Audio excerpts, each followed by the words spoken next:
Isang general ang nagbunyag ng umano'y black propaganda na nagaganap sa loob ng palasyo ng Malacanang. Ayon sa kanya, may mga indibidwal na nagkakalat ng maling impormasyon upang siraan ang kasalukuyang administrasyon at ilagay sa alanganin si Pangulong Ferdinand Coutinho Jr. Sa pahayag ng nasabing general, lumabas na may mga opisyal sa loob ng mismo ng palasyo ang sangkot sa kalokohan. Ani niya, hindi lamang ito simpleng usapin ng politika kundi isang seryosong banta sa katatagan ng pamahalaan. Dagdag pa niya, ang layunin ng mga ito ay pahiyain at pahinain ang tiwala ng taong bayan sa kasalukuyang liderato at ipakita na may mga isyong hindi naayos ang administrasyon ng Coutinho Jr. Sa kabila ng mga aligasyon na nanatiling tahimik si Pangulong Coutinho hinggil sa isyu.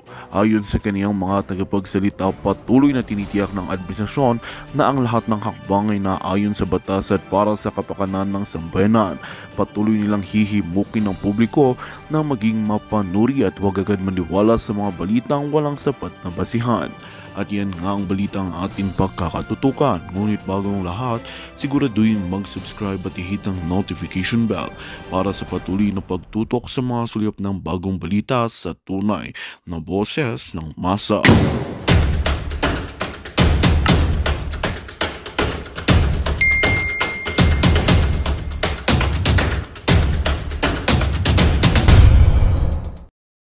Minala si Bato. Galit na galit ang mga tao kay Bato. So,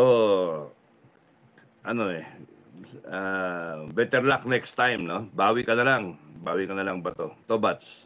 Idol Bato, bawi ka na lang. Kasi nga, mali yung nakita ng mga tao. Yun yung tingin ng tao. Perception-wise, you cannot do anything about it, Tobats. Kasi, yun yung perception ng tao eh. You cannot go against that, perception ng tao. Ikaw rin, politiko ka. So, alam mo naman, pagka tumakbo ka na ng Senado, pagka ang perception sa'yo, tanga o bobo, kahit anong galing mo, wala rin. Perception sa'yo, tanga, bobo. So, in this case, nung nagsa-Senate hearing ka, ikaw ang chairman, ang tingin sa'yo, palpa ka. Kasi nakita ng tao yung performance mo sa mga nakakaraan na mga investigasyon. Kaya ang mga tao, ano nangyari dito? Ba't ganito si Bato? Hindi naman ganito yung Batong kilala ko Yun ang problema. Hindi, para bang may kulang sa'yo. Kulang ka sa konting L. Konting L, konting laban, konting liwanag. Dapat sinyayin mo ng konting ulo mo para talagang nakakasilaw. May standard ka kasi. Mag-aanim na taong ka ng senador. Kaya alam na alam ng tao what to expect. It is not as if you became the senator na head ng investigasyon na yan, and then right there, yung tao magde-demand sa'yo. No. Ang tao hindi nagde-demand May ine-expect na performance galing sa'yo because for the past 5+ years, pinakita mo kung paano mag-perform ang isang Bato. Yun yung doon. Kaya galit yung mga tao. So, hindi ka na pwedeng nakita na yun ng tao, ganun ka, huwag kang magmamasama ang loob. Ang pwede mo na lang gawin, bumawi. Bumawi ka. Kasi, tumutulo yata yung sipon ko. Tumutulong ang aking sipon. Sanang tissue paper. Nawawala yung mga tissue dito. Ito. Nadaganan. So, ang doon, yung hindi ka na pwedeng yung ikaw pa yung nasa tama, ikaw pa yung galit, ikaw pa yung mag-gadeb-gadeb. You do not do that. You do not do that. Stricken out of record. Okay. Erase. Wala na. Pero, isa text na ganun lang magpapakita ka ng gagadem-gadem. Pangit yun. Pangit talaga. Sa isang maharlika lang, nawala yung mo, disposition mo. Nabighani ka sa alindog ni Maharlika. Napikong ka kay Maharlika. Nako. May in-expect nga, taga lang siya. tagapagsalita lang ng madla. Hindi talaga, honestly, no, seriously speaking. Itabi mo yung personal na matters, emotional, ek-ek na yan, versus yung sa trabaho, Senado. Pagka pinag-uusapan performance kasi sa Senado, galit-galit mo na. In-expect ng tao yung baton na nakita nila for the past 6 years, no? Kaya nga, no, ngayon, namimili group ang ngayon yung pag-re-elect sa'yo. Itong mga tao naman, itong mga DDS naman, napakalupit naman ninyo. Napakalupit nyo. Yung 6 na taon na performance ng tao, kakalimutan ninyo. Yung performance niya, simula na ano siya. Pero malupit din ako, no? Kasi pati ako galit din eh. Anyway, so happy Labor Day sa lahat sa inyo, no? May kasabay ba ako na nag-live? Sana wala, no? Maraming salamat sa inyo. Magandang gabi sa inyong lahat. Uy, marami nang laman ng tindahan, Marpek, kauna-una, si Marpek, 24, good evening. Michelle Sampil, good evening, watching from Hong Kong. Hello, Hong Kong. Renier Pilasar, good evening po, Captain from San Francisco, California. Hello, California. Yuki 06, good evening po, Captain General Dado Enriquez. Sana ma-meet kita, idol. Okay lang. Pagka nandito kayo sa Pilipinas at nagawi kayo sa parteng norte, message nyo lang ako sa FB na, sir, pwede bang makamit? Pati yung mga gustong bumira sa akin, meeting muna tayo. Magkilala muna tayo. Yung mga pinapapunta ni Lisa Smax, yung mga taga-Romania, meeting mo. Let's meet first. Then we talk it over, di ba? And we drink and then look each other in the eye. Ganun lang. Pagka nagawin kayo dito, message na lang ako. Pero yung doon tayo lagi sa public area. Yan. Wag lang yung sa secluded na area. I will not do that, no? Doon ako sa, okay na. Pababa ako, punta ako SM. Doon tayo sa SM. Diba? Convenient naman sa SM. Pero minsan nga yung parking doon. Mahirap ang parking. Kapila ka 4 hours. So, okay lang. Basta magsabi lang kayo. Okay? Tsaka, malay nyo, maging guerrilla tayo. Pagka pumutok yung West Philippine Sea, pagka pinaputok yan ni BBM, tapos lahat ito, Philippines, united by BBM by declaring a state of war. Ano tayo? Wala na. Ano yun? Yun ang tinatawag stalemate, no? Mate. Wala talagang habang dinidinig ito, habang iniintay natin si Bato na mag-hearing sa October 7 and as it May 7, sorry, nagalit yung aking backup. May 7, October ako ng October. Ba't ba ako nasanay sa October? Ano meron sa October? So, May 7. So, ang doon, wag kayong baka sakali. Yan na, panalo na. DDS, Duterte. Panalo na. Biglang announce si BBM na I am declaring a state of war. Yari, patay tayo. Labas niyo yung baranyang ganyan. Pusoy kayong lahat. Akala nyo full house kayo? Hindi, Royal Plus yung akin. Sa akala ninyo, mate in two kayo, meron pa kayong pulburon, tapos noon magsasalita si BP Sara, kung magsasalita si BP Sara, kailan ka magsasalita, BP Sara, we're waiting, TikTok, baliktad na ngayon, yung bilang ngayon, TikTok, dun sa Duterte camp, kasi habang hindi nag-unite ang Duterte forces, walang mangyayari. Panay lang yan, panay, batikos. Di ba? Panay haka-haka. Panay allegation. Lintik na hinayupak talaga mga politiko yan. Oh. Tapos ang kawawa, taong bayan. Ano. Ay, nako. Sana magkaroon ng pagkakataon. Magkaroon ng pagkakataon na kaming mga MUP ay may magawa na legal at talagang within the parameters ng pagkakaalam namin, ano, sana. Pero malaman natin, marunong ang langit eh. Marunong ang langit. So sa ngayon, nanonood lang kami. Hindi naman kami pwedeng manguna. Ayaw namin makulong eh. Ayaw namin makulong yung, ang ano nga dyan eh, yung mga hat na hat nga dyan eh. Sir, manguna na kayo. Pati yung mga ibang sundalo eh. Sir, mauna na tayo. Wala nang mangyari sa atin eh. Wala, ayaw namin ng ganun. So, pinaka-the best niyan. Maghintay lang, panoorin. Let's be entertained. Entertainment na lang tayo, no? Entertain. Ang ano doon. So, walang magagawa, di ba? Anyway, ganun talaga.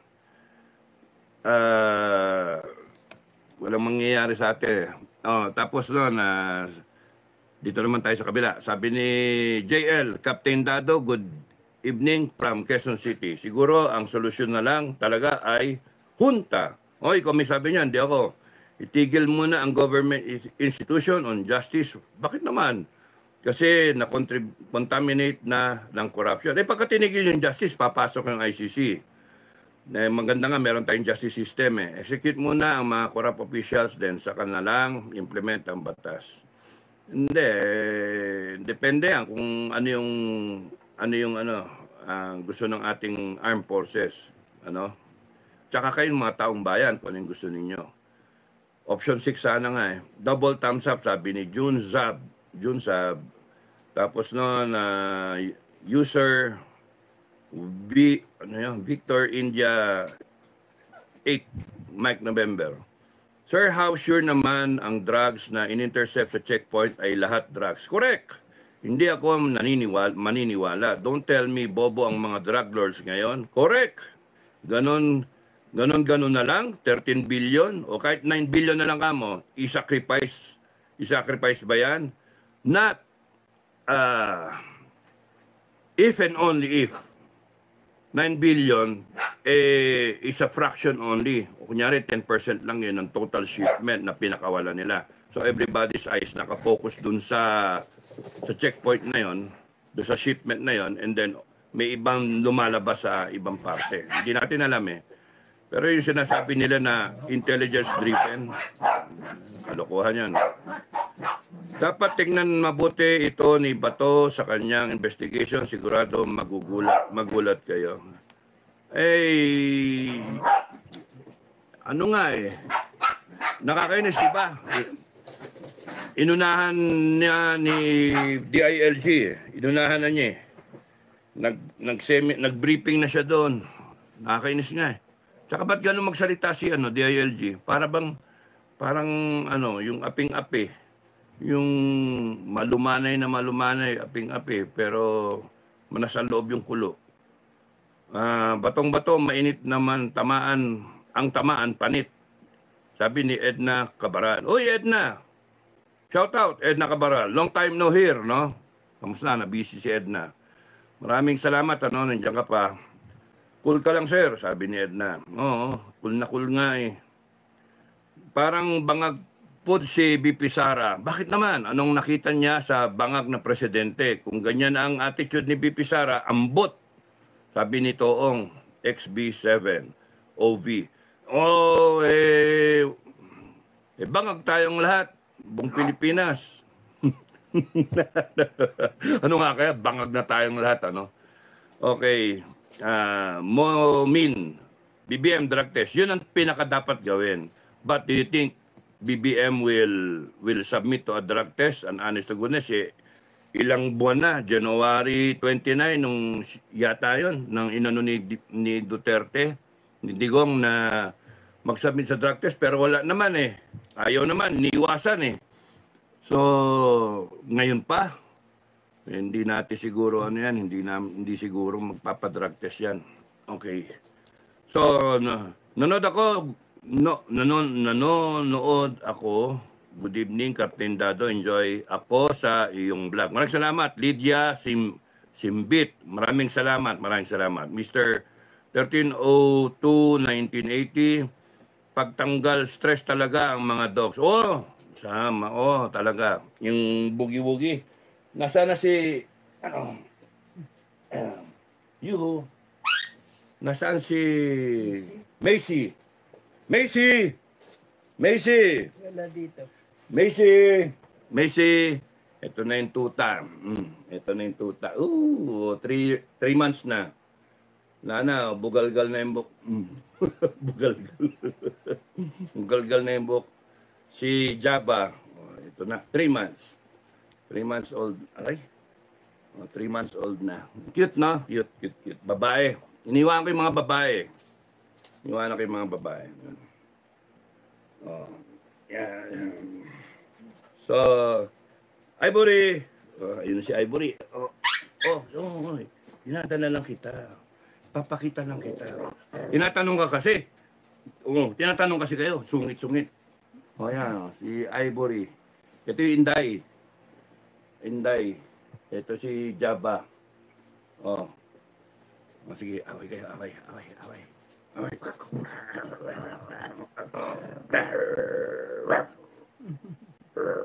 Ayaw ay mag-away. Tapos, nasaan yung nanay? Wala. Mawala eh. Malaki na kaysa sa nanay. Okay. Ito si binugi-wugi ko kanina. Ito yung binugi-wugi ko. Pinakalbo namin, mainit eh. Nag-ano ito kaya? Inhit siya ngayon. Inhit siya. Inhit. Kawawa naman. Love you. Okay, so, nakakatawa, nakakatanggal na stress. Mayroon pag itong mga aso namin ng talagang pinag-isipan ng masama. Magiging John Wick ako eh. Okay. So, saan tayo? Tama lang, tanong mo kay Bato. Magkano ang bayad? Yun, kaya si Maharlika. Hindi, ang tanong kasi ni Maharlika, itatanong ko na ba?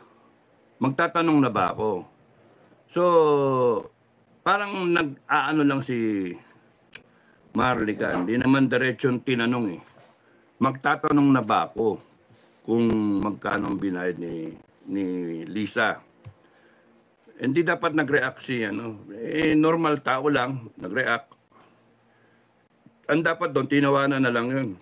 O kaya sinabi niya, tignan mo itong si Maharlika. Anong klase ka? Yung ganun ba? Pero yung pumutok siya tapos Kaya nga, mag-sorry ka na lang. Mag-sorry kayo, magsorihan kayong dalawa. No, mag-sorry kayong dalawa. Kasi, yun nga eh, paano kayo susulong yan mga under the Duterte banner nag-aaway-away, nagkaka-anuhan. Ewan ko ba, ang gulo. So, tuwan-tuwa yung niyan, tuwan-tuwa ang administration niyan.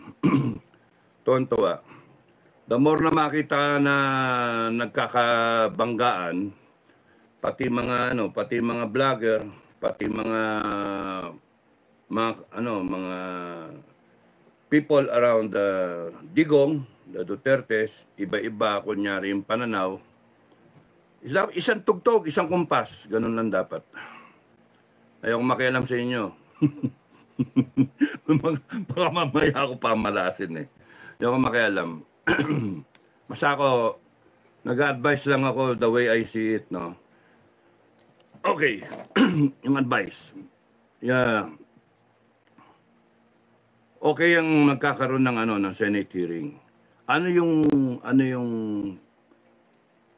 hinihiring ba dyan? Anong in aid of legislation? It's more of the paglabas ng yung leak ng information. PIDEA leaks nga no? So, that's the focus of the investigation. PIDEA leaks. Such that it is detrimental to the government. it might boil down to national security or national embarrassment if things like this will leak out. Yun kaya nagkakaroon ng investigation. Ang problema, ang mga tao may expectation. Bakit? Kasi part of that PIDEA leaks is merong dokumento na nilabas. Tapos mayroong pumirma do sa dokumento na siya ngayon nagte-testify na siya mismo ang pumirma sa dokumento. And itong PIDEA naman na pinanggalingan nung yung agency na pinanggalingan ng lahat ng yan, na siya nagpapa-operate nung pang 2012 when that happened, sinasabi ngayon, wala yan dokumento. So fake news o fake AI generated. So nandun sila ngayon, nandun sila sa hanggang papatawag pa si Maricel Soriano, maasa yung mga tao na magsasalita si Maricel Soriano. Alam mo kung yung kay Maricel Soriano, tahimik na yung tao. Paano kung ayaw niya magsalita? Ano na naman tayo? Wala na naman. Frustrated na naman ang mga tao. Depende na. Hindi niyo alam kung anong nalaman ng utak ni Maricel ngayon It's either, sabihin niya, yeah, siya. Siya yung nandun sa kondo, kanya yun, etc. O she will shed light on some questions that will be forwarded to her. Pero generally, don't expect too much. O next, si Paquito Ochoa. Paano? Yung nagsabi na siya involved, siya yung nagpatigil, patay na rin O paano? O therefore, itong si Paquito, pwede niyo sabihin, malay ko dyan. Ano pinagsasabi ninyo? I have my rights. O paano? Wala na. So, na naman, wala na. So, what do you expect in the end? Sa akin, anong leak ang pinag-uusapan natin? Anong leak ang pinag-iimbestigahan? Bakit umabot kay Maharlika yung dokumento na yun? Bakit umabot kay Maharlika at bakit niya ginawang content, bakit niya binlag? That's one side. Hindi ba kayo natutuwa? Binlag ni Maharlika yon? Hindi ba kayo natutuwa na ginanon ni Maharlika yon? Pero saan galing yon dokumento na yon? Isinasabi nga, ngayon na PIDEA, wala. Bato, next time, sabihin mo, all right, sir. Mga animal kayo. All right, all right, all right. Meron kang dalang shoe brush ba? Yung shoe brush, yung pangkatok ng mga floor inspector sa pintuan. Remember? No? Mga kabalyero. Is this room all right, sir? All right, sir. Di ba? 5 points of all right. Nga, kunyari, in-all right mo ang isang mayor, parang yung ginawa ni Trillanes tsaka ni Lacson kay General Reyes, all right, sir? Ibig sabihin, in short, nagsisinungaling ka ba, sir, o hindi? Nagsasabi ka ng totoo.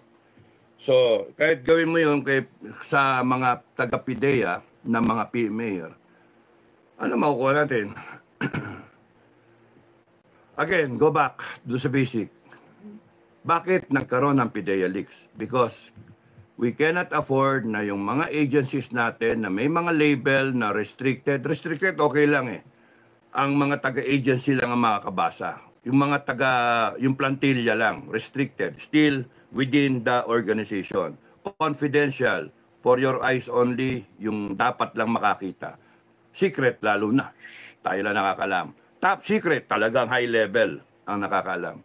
So, kung may classification, security classification ng dokumento, even nga yung mga Xerox hindi ka pwedeng mag-Xerox basta-basta, kaya nililista yung pati yung mga private sector ginagawa yan Magpapa-Xerox ka isang dokumento, kunyari ang isang titulo o isang MOA, hindi mo pwede basta i-Xerox yun, ilalagin mo, na pinapa-Xerox mo, ilang kopya, yun, etc. Tapos may counter pa nga yung Xerox machine.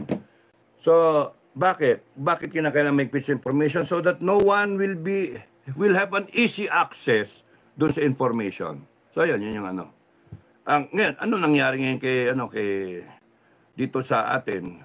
Bakit napunta kay Maharlika? Bakit napunta sa kanya? So, yun yung on one side, gustong malaman ng Senate. Ngayon, pupunta ba si Maharlika doon? Depende sa kanya kung gusto niya pumunta.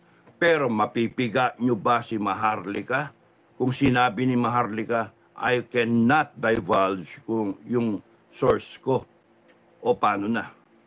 Eh, kahit i-contempt mo yun na 10 beses, pag sinabi ni Maharlika na, hindi, ano yun eh, meron akong pack with the puting ass kuno. O paano? But the thing is, ayan na yung si Jonathan Morales, sinasabi na niya na authentic siya yung nakapirme. So, paano? Hindi mahalaga pa ba kung saan galing kay saan galing at saan nakuha ni Maharlika yung info? Of course, mahalaga. Bakit? Yun yung subject ng Senate investigation. Secondary yung anong laman nung information, anong laman nung ano na yon, nung dokumento. Nagkataon ng laman ng dokumento is a pre-operation na ek-ek na sinasabi si BBM at si Maricel ay nagsisingot ayon sa informant. Therefore, yung informant nandoon nakikita, nandoon din siya. Ay nako, sarap pakinggan, parang teleserye. Pero akin ang ano ko lang, ang thinking ko lang, Magandang balita ang hatid namin sa inyo ngayong araw. Sa pagtatapos ng aming balitaan, nagbigay kami ng mga mahalagang impormasyon. Maraming salamat sa pagtutok at pagsuporta sa aming programa. Huwag kalimutang manatili sa mga susunod na araw para sa mga bagong balita at mga kwento na dapat nating abangan. Mula sa Boses ng Masa, magandang araw Pilipinas!